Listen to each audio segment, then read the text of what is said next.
Book of Heaven, Volume 10, Part 5.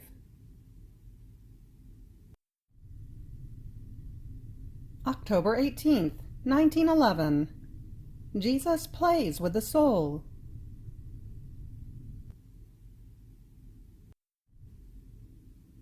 This morning, my most sweet Jesus just barely made himself seen in the act of putting his finger in my mouth, almost wanting me to raise my voice to speak to him, telling me, "Make me a lullaby of love." I want to distract myself a little from that which creatures do to me. Speak to me of love. Cheer me. And you do it first, for I shall learn from you how to do it. And Jesus told me many things about love, adding, "Shall we play?" And yes. And he seemed to take an arrow from within his heart, sending it into mine. I felt I was dying with pain, and I writhed with love. And Jesus, "I did it, now you do it." And I don't know what to send you. In order to do it for you, I must use your own. And so I took the arrow, and I threw it into his heart. And Jesus was wounded and fainted, and I sustained him in my arms. But who can say all the nonsense? Now at the best moment he disappeared, without even helping me to turn. It seemed that an angel wanted to help me, and no, I want Jesus. My angel, call him, otherwise I shall stay here. And I cried out loudly, "Come, come, O Jesus!" And it seemed that Jesus came. I won him. Bravo, Jesus! And while helping me to turn, he told me, "You offend the angel." And it is not true. I want everything from you. Besides, he knows that I must love you over all. Jesus smiled and disappeared. October 19th, 1911. The love from the earth renders Jesus more content, because the love of heaven is his own, while he wants to gain that of the earth. This morning, my always lovable Jesus wanted to escape me, so I clasped him tightly in my arms. And since Jesus wanted to wriggle free, I said to him, "You teach me. The day before yesterday you bound me tightly, in such a way that I was unable to make one movement, and I let you do it, so that at the right occasion I could repay you with the same thing. Now you be quiet, let me do it. I want to speak to you in your ear, more so since I don't feel like shouting, as it seems that in these last days you wanted to make me shout by playing deaf, by pretending not to understand me, and I was forced to repeat and to shout in order to make myself understood. I don't know, every once in a while you come up with something new." And Jesus, "I was deafened by the offenses of the creatures, and in order to be distracted and cheered, I wanted to hear your harmonious voice, and so I pretended not to hear. You do not know what echo of maledictions comes from the earth. The voices of love, of praises, break this pestilential echo, and relieve me quite a bit." In the meantime, it seemed that Mamma was coming, and "Oh, Mamma, Mamma! Come, O Jesus! Oh, Mamma!" And she, "Love Jesus very much. Keep him content. Love is his happiness." And it seems that somehow he is content. I do what I can to love him, but it seems to me that you can make him content more than I can. And she, my daughter, the love of heaven is his own, but he wants to gain the love of the earth. This is why on this side you can make him more content by loving him, and much more by suffering. And I, if you knew, oh Mamma, what he does to me. He leaves me. He reaches the point of denying sufferings to me in order to chastise. Listen to what he told me the day before yesterday, that he wants to let foreign people come into Italy. How much ruin shall they not produce? He really wants to do impertinences, and to make me surrender, he bound me very tightly to his will. And Jesus, are you accusing me? And I, certainly I have to accuse you before Mamma, because she entrusts you to me, recommending that I be well attentive, so as not to let you operate chastisements.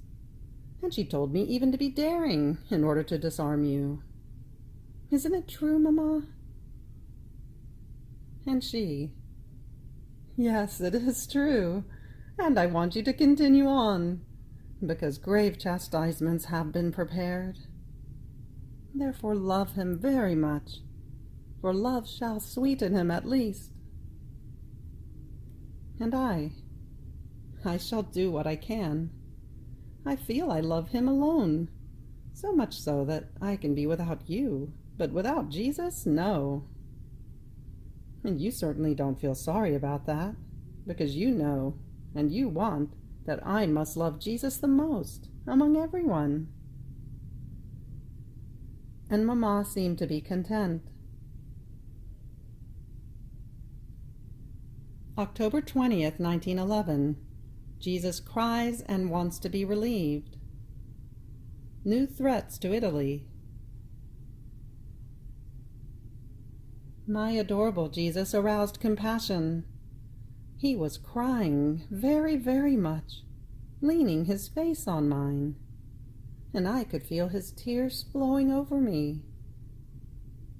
And seeing him cry, I too was crying, and I said, "What is it, O Jesus, that you cry? Oh, please, do not cry. I beg you, pour it into me. Let me share in your bitternesses, but do not cry, for I feel I am dying of sorrow. Poor Jesus, what have they done to you?" And I caressed him, and I kissed him to soothe his crying. And Jesus, "Ah, my daughter, you do not know what they do to me. If you saw it, you would die of sorrow. And then you say that I must not let the foreigners come. But in what they do, they themselves are snatching this scourge from me. They have snatched from me the scourge of war. They, the destruction of cities.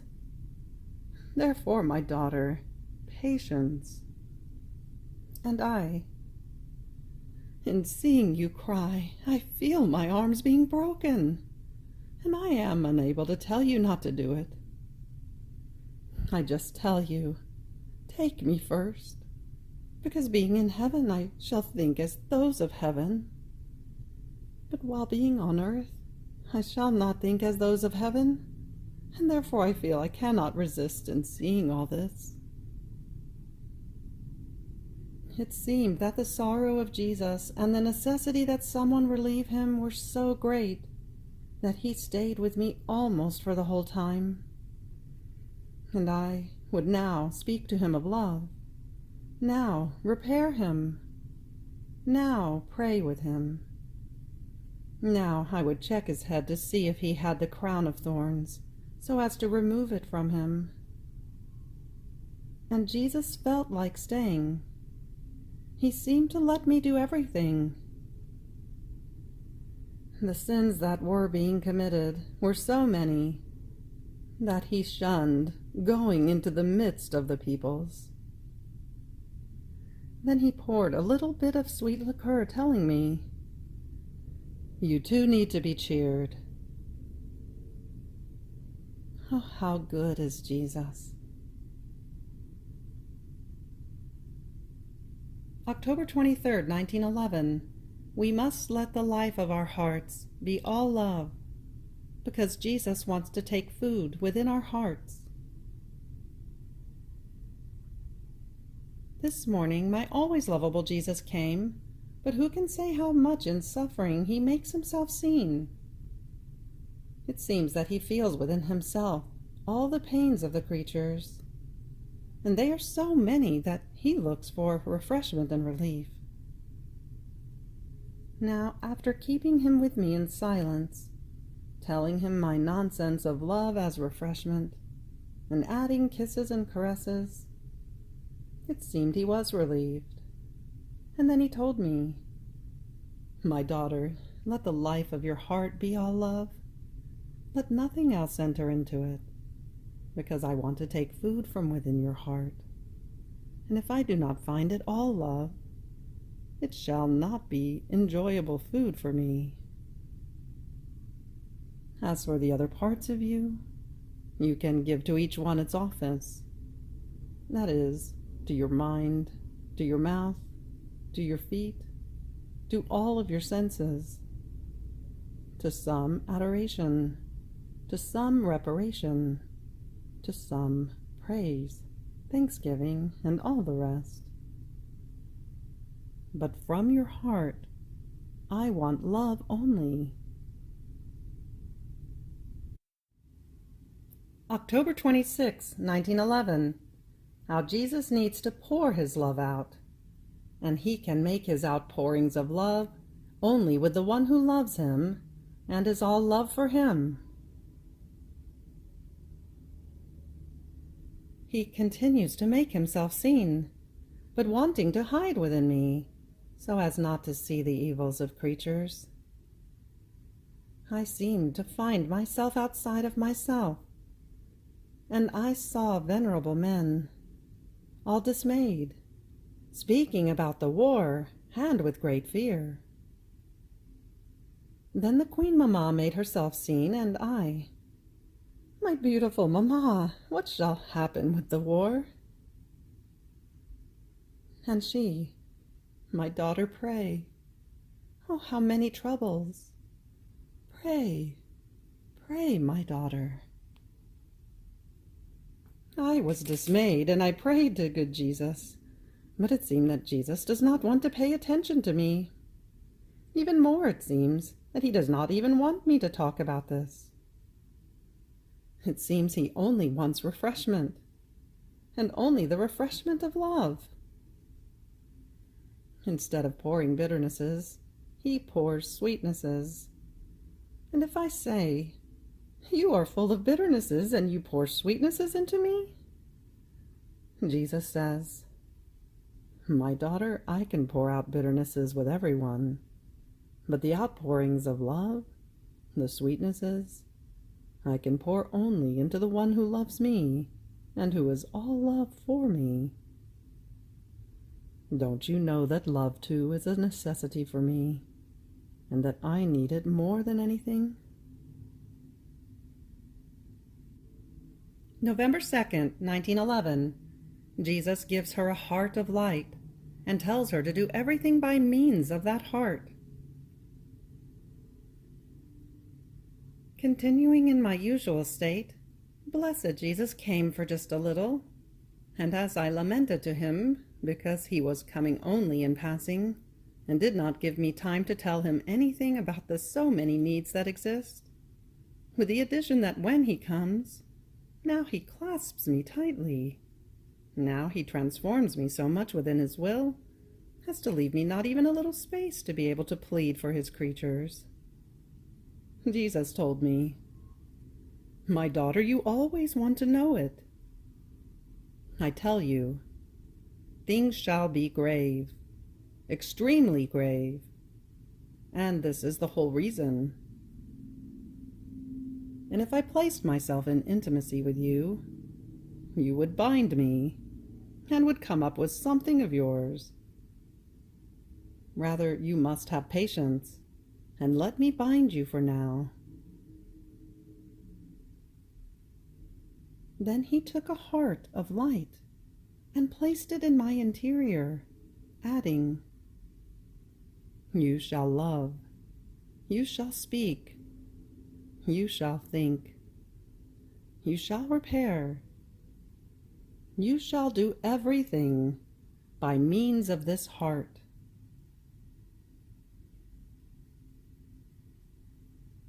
November 18th, 1911. What true crucifixion consists of. The exterior crucifixion lasted only 3 hours, but the crucifixion of all the particles of his being, and the crucifixion of his human will in the will of the Father, lasted for his whole life.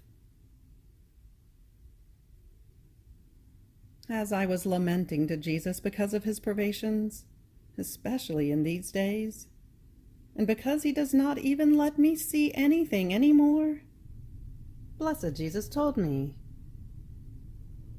"My daughter, I am here in your heart, and if I no longer let you see anything, it is because I have left the world to the mercy of itself. And since I have withdrawn from it, I have withdrawn you also. This is why you do not see what is happening in these days. But for you, I am always intent on watching and listening to what you want. Have you perhaps asked me for anything? Have you been in need of my teachings, and I have not paid attention to you? On the contrary, I am assisting you so much that I have placed you in the condition of feeling need for nothing. Your only need is my will, and that the consummation of love be accomplished in you. My will is like a spring, and the more the soul penetrates into my will, the more this spring of my will extends, and the soul takes greater part in all of my goods.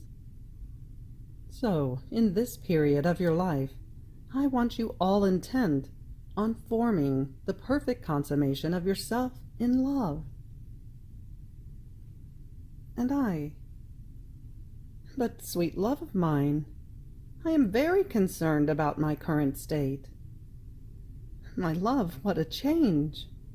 And you know it. Also, suffering has run away.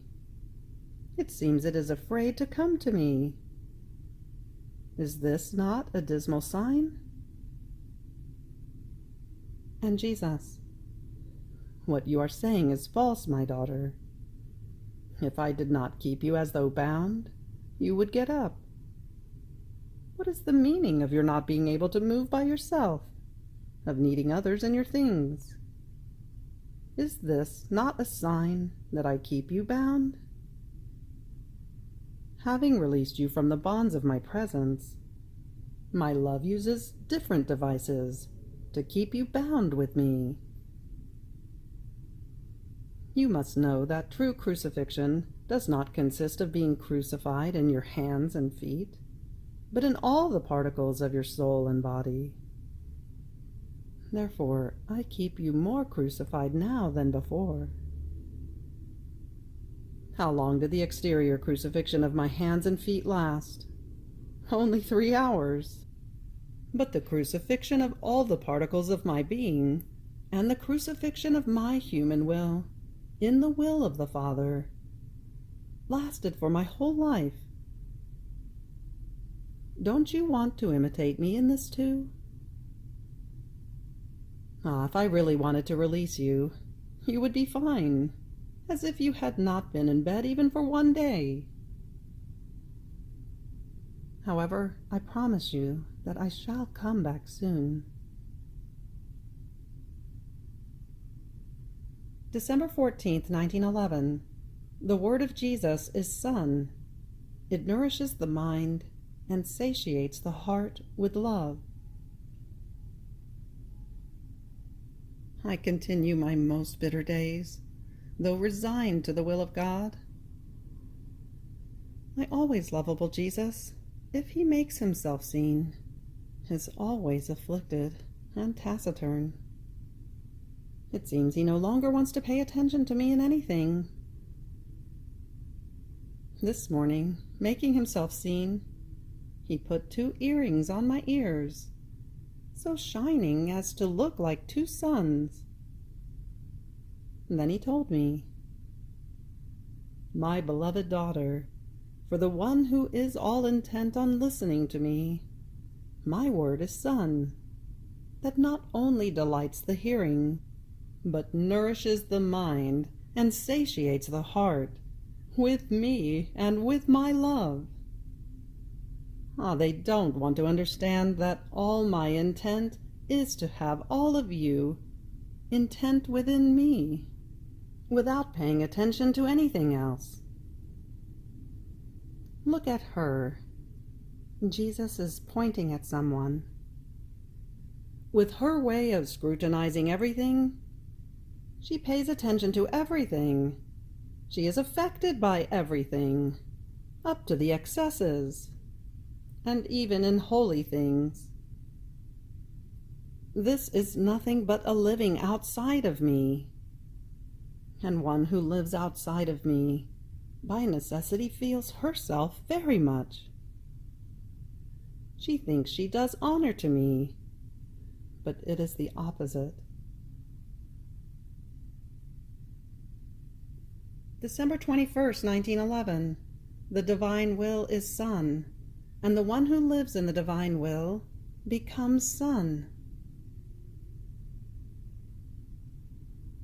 As I was in my usual state, blessed Jesus came for a little while, and placing himself in front of me, he looked at me all over.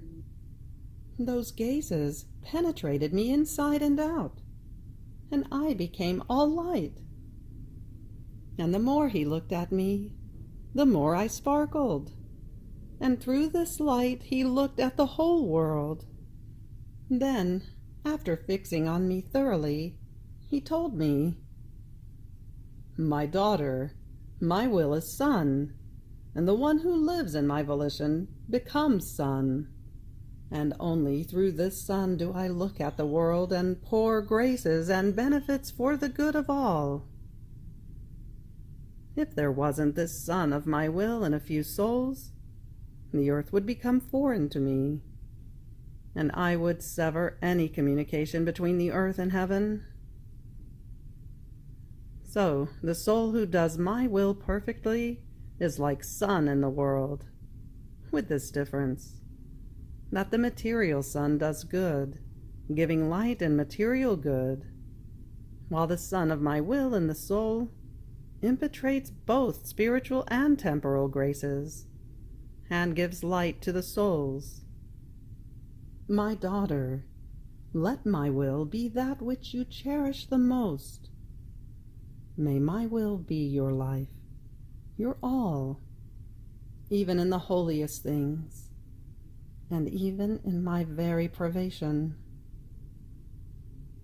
You certainly shall not give me this sorrow of moving away from my will, even for just a little, shall you?"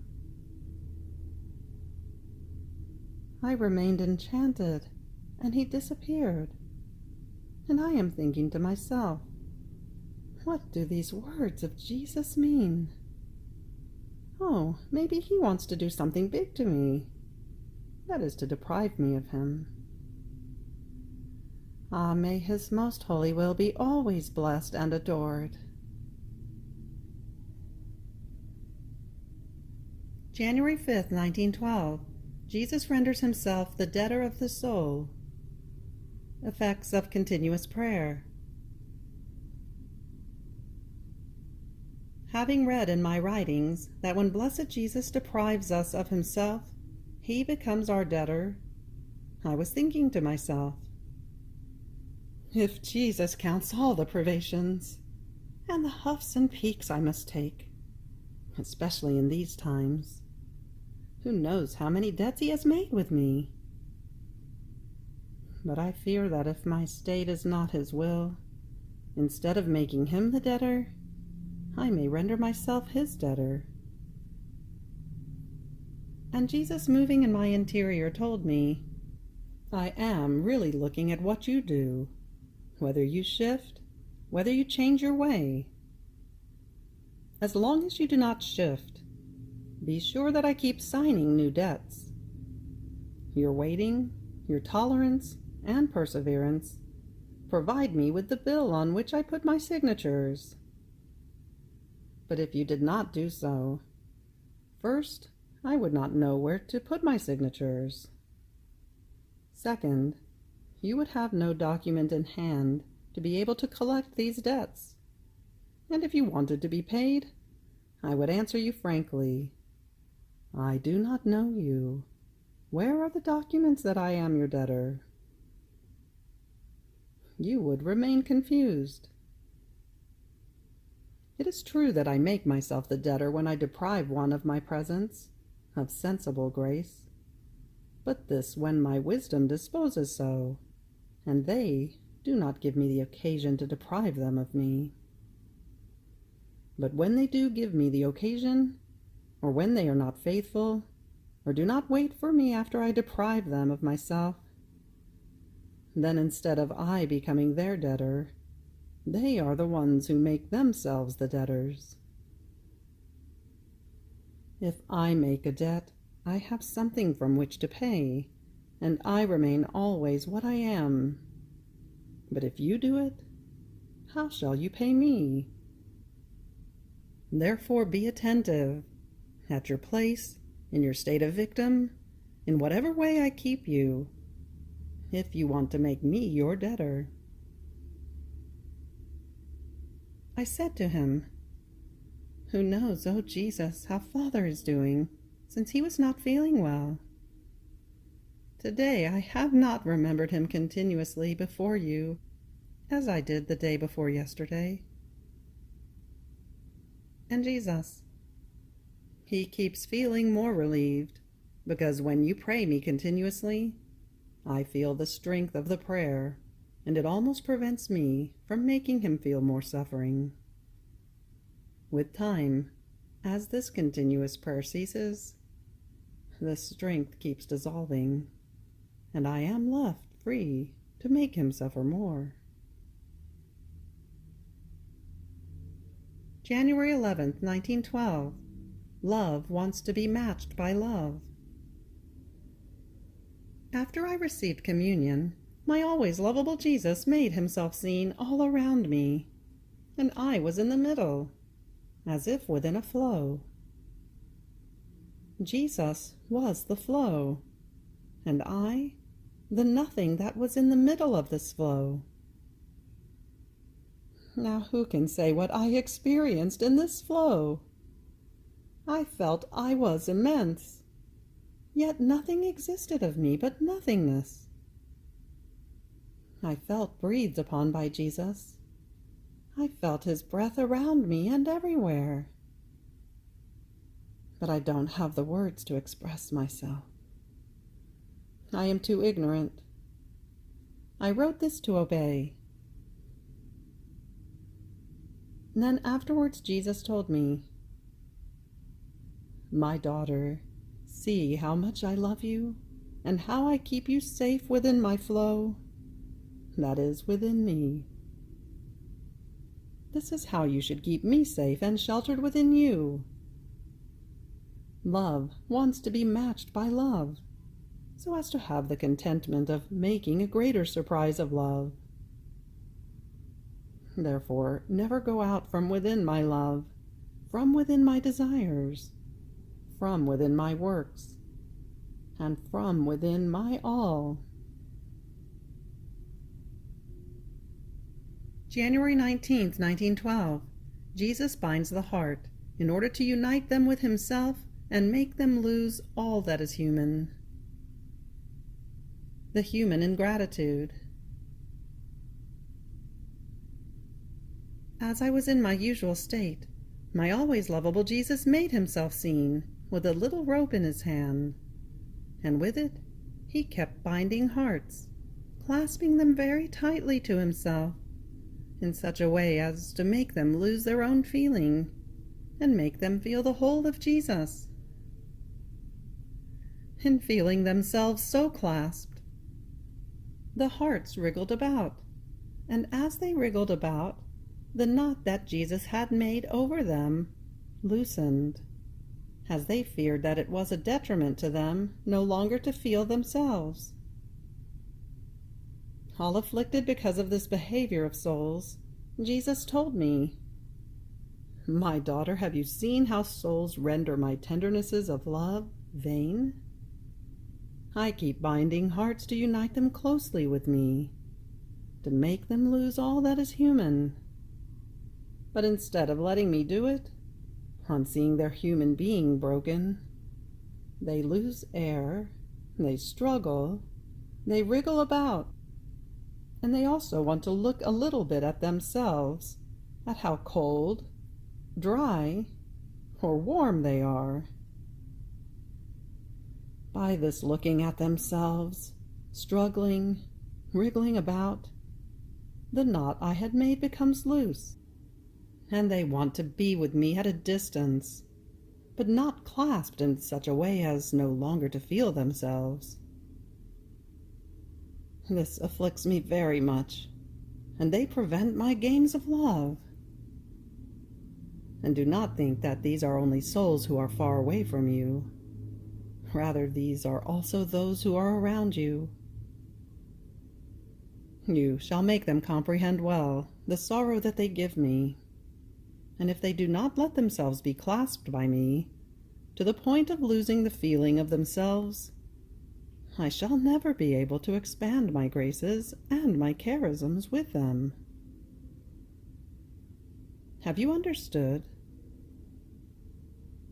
And I, "Yes, O Jesus, I understood."